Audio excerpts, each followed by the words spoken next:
Seja bem-vinda, Mariana. Boa tarde. Muito obrigada, boa tarde.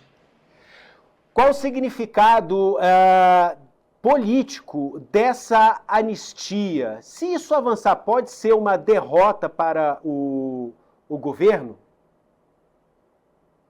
Bom, o significado político desse movimento de anistia é principalmente tentar cacifar e manter o nome e a história, a trajetória política do ex-presidente Jair Bolsonaro, né? Demonstrar um pouco de força de um partido que tem ficado cada vez mais isolado, de um partido que tem tido cada vez mais dificuldade de se coligar e, enfim, de tentar traçar estratégias para retomar a sua força. E a ideia dessa anistia, desse projeto de Ana desse PL, é tentar pressionar tanto o Hugo Mota como o Davi Alcolumbre a se posicionarem diante de um partido que tem tido derrotas continuadas, né, nesse novo cenário político.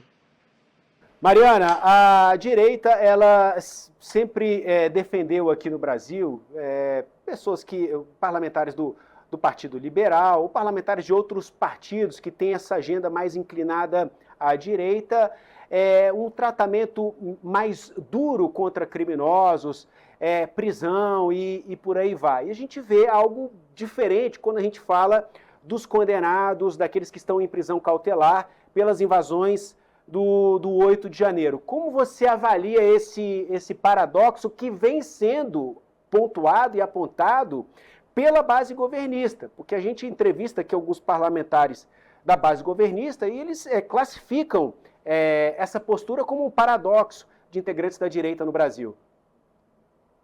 Na verdade, eu não acredito que seja tanto um paradoxo. Na verdade, é a tentativa de ajuste de uma narrativa. Mariana, vou devolver a palavra para você concluir o raciocínio.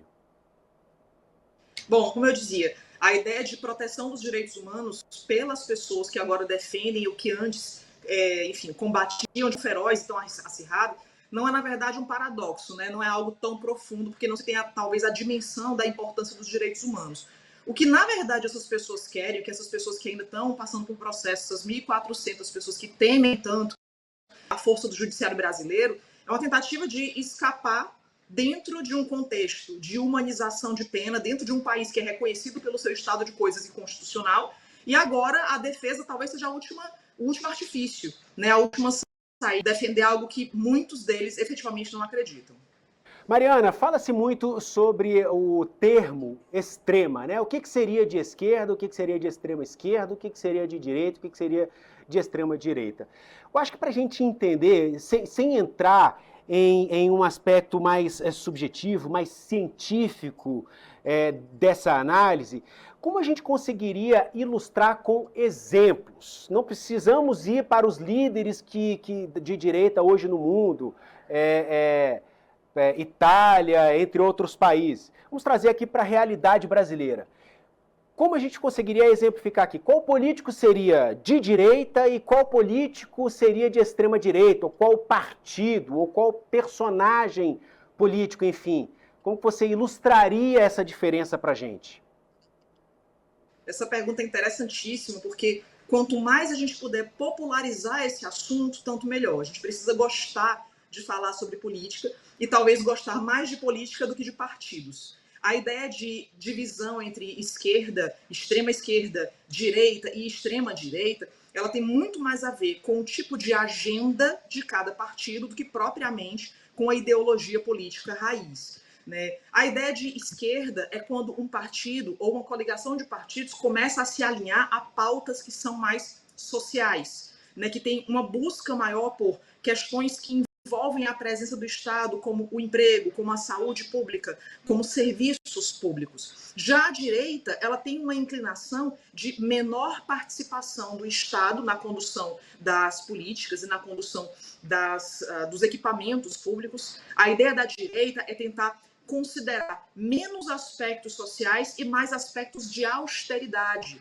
buscar análise tributária mais coerente, buscar um emprego e uma independência de forma mais liberal. Então, essa distinção esquerda e direita, ela se fala tipo de agenda do que propriamente na postura dos partidos. O que a gente tem hoje como extrema direita é uma inclinação ideológica efetivamente extremo, porque não só pretende pautas que sejam mais austeras, mas a extrema-direita ela se apega em algo que é muito curioso, uma redução de liberdades individuais, isso é um primor, né, da extrema-direita, e principalmente, além da redução das liberdades individuais, a tentativa de fazer com que pautas de costumes sejam mais relevantes do que questões reais. Por exemplo, a extrema-direita entende que é mais relevante para o Estado brasileiro discutir sobre a perspectiva de determinadas pessoas do que propriamente o desemprego. Que é mais interessante, que é mais importante discutir sobre um sistema de saúde de uma condição específica do que propriamente identificar grandes problemas e entraves na saúde pública ou na segurança pública. Então, há uma miopia grave em termos de prioridades de pauta, mas em ambos os casos, os extremos, eles são sempre muito prejudiciais para a nossa democracia. A gente tem alguns nomes, assim, muita gente fala sobre o presidente Lula ser um presidente de esquerda. Na verdade, ele é um presidente liberal, mas não necessariamente de esquerda. Aqui no Brasil, a gente teve pouquíssimos casos de condução da esquerda. Na trajetória presidencial brasileira, a massiva quantidade de líderes políticos era de direita. Mas mesmo assim, o nosso país ainda se encontra às voltas com os problemas estruturais de desemprego, patinamento da economia, né, uma situação errática da nossa reforma tributária, enfim, a direita não consegue resolver todos os problemas. Mariana Dionísio, cientista política, professora da Universidade Federal de Fortaleza, muito obrigado pela participação no Poder Expresso. Até a próxima. Obrigada.